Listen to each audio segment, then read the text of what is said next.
आज सबसे पहले तो भारतीय जनता पार्टी के शीर्ष नेतृत्व का, हमारे हरियाणा प्रदेश के मुख्यमंत्री जी नायब सैनी जी, मनोहर लाल जी, मोहन लाल जी और आदरणीय नरेंद्र मोदी जी, नड्डा साहब, अमित शाह जी और भारतीय जनता पार्टी के सभी वरिष्ठ नेताओं का मैं तहे दिल से शुक्रिया अदा करता हूं, धन्यवाद करता हूं।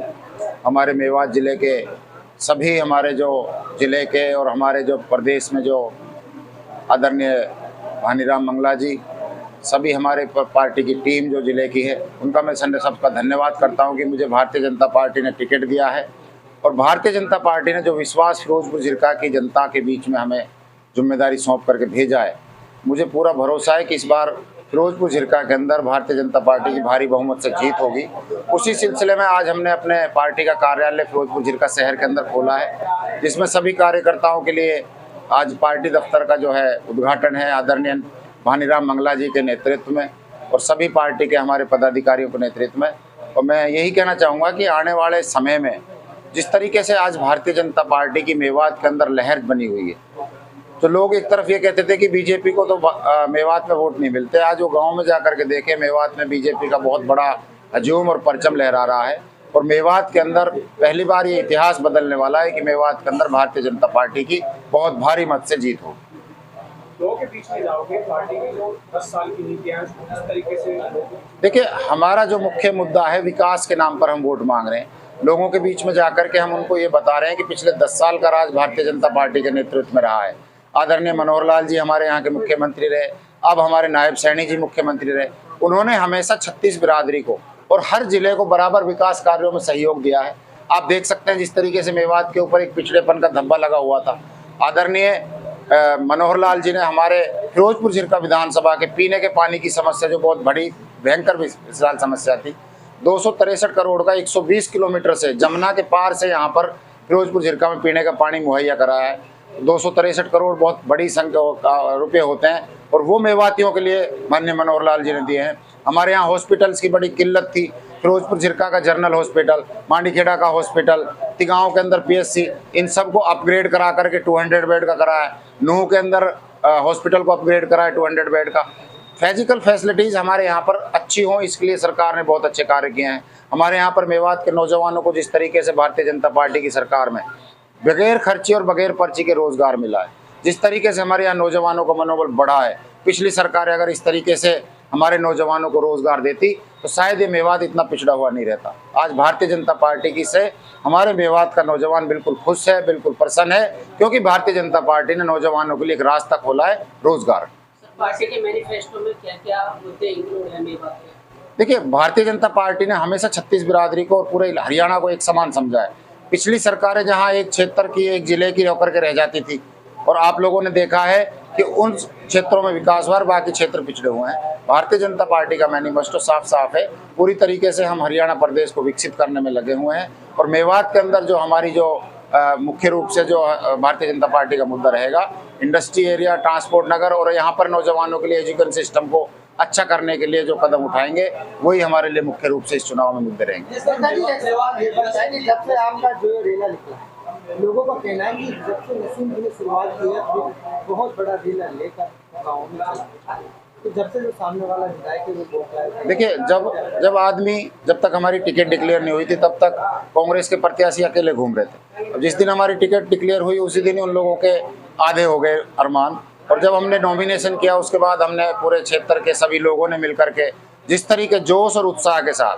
हमने भी 1977 से चुनाव देख रहे हैं। मेरे पिताजी वालिद मरहूम सफरुल्लाह खान जी लड़े, मैंने भी 2009 से लगातार चुनाव लड़ रहा हूँ, लेकिन जिस तरीके का जोश और उत्साह इस बार नॉमिनेशन के उस रैली में रहा है, वो अपने आप में इस बात का सबूत था कि लोग वाकई में भारतीय जनता पार्टी के साथ जुड़े हुए हैं और भारतीय जनता पार्टी की जो कार्यशैली है, जो नीति है, उससे प्रभावित होकर के भारतीय जनता पार्टी को भारी बहुमत से जिताएंगे।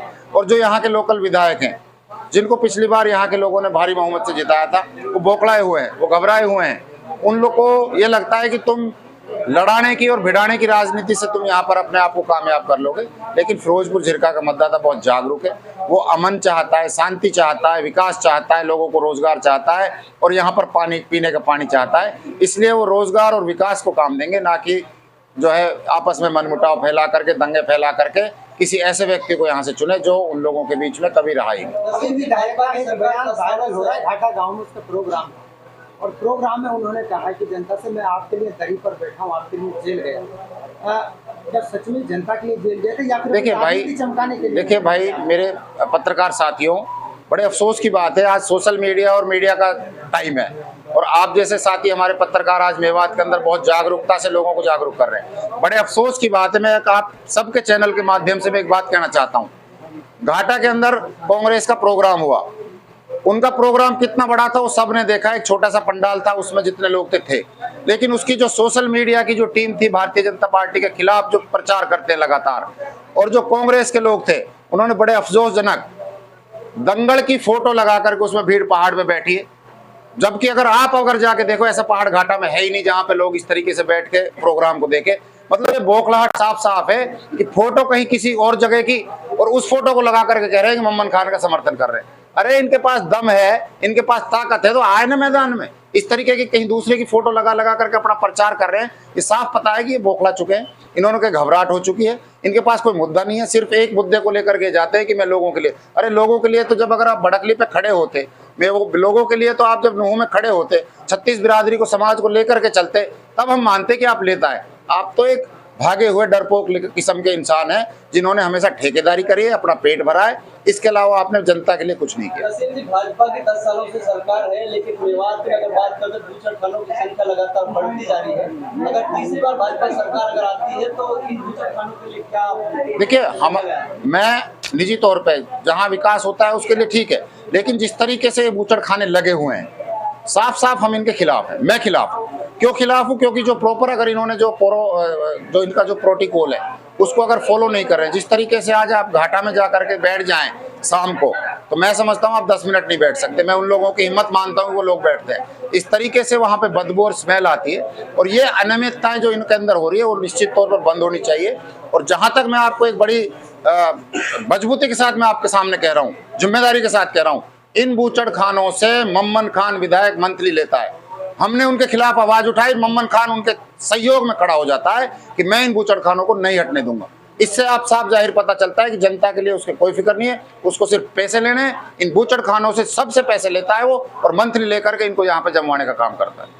एक सवाल बनता है गोवा की जो हमारी कुरैशी कौम होती है, वो लोग मोहम्मद के पास आते हैं और उसके बाद जो मोहम्मद का भाई है वो कहता है कि इनको ऑफिस से बदलाना, इनके से हमें। देखिए, ये बड़े अफसोस की बात है कि आदमी को किसी को अगर एमएलए बढ़ाया, विधायक बनाया, तो ये ऊपर वाले का शुक्र अदा करना चाहिए, धन्यवाद करना चाहिए। पिछले 5 साल वो विधायक बना के चुन के गए, लेकिन अफसोस की बात है उन्होंने हमेशा तकब्बुर और घमंड की बात करी और हमेशा फिरोजपुर झिरका विधानसभा के लोगों की आवाज नहीं उठाई। उन्होंने सिर्फ अपनी ठेकेदारी करने के लिए, अपना विकास करने के लिए मुद्दे बढ़ाए और घमंड की उनकी जो आवाज आ रही है, जिस तरीके से लोग बताते हैं कि वो घमंडी आदमी। कल परसों एक लड़की उनको माला डालने वाली थी, उसको धक्के मार दिए। कुरैशी समाज के लिए वो बोलता है कि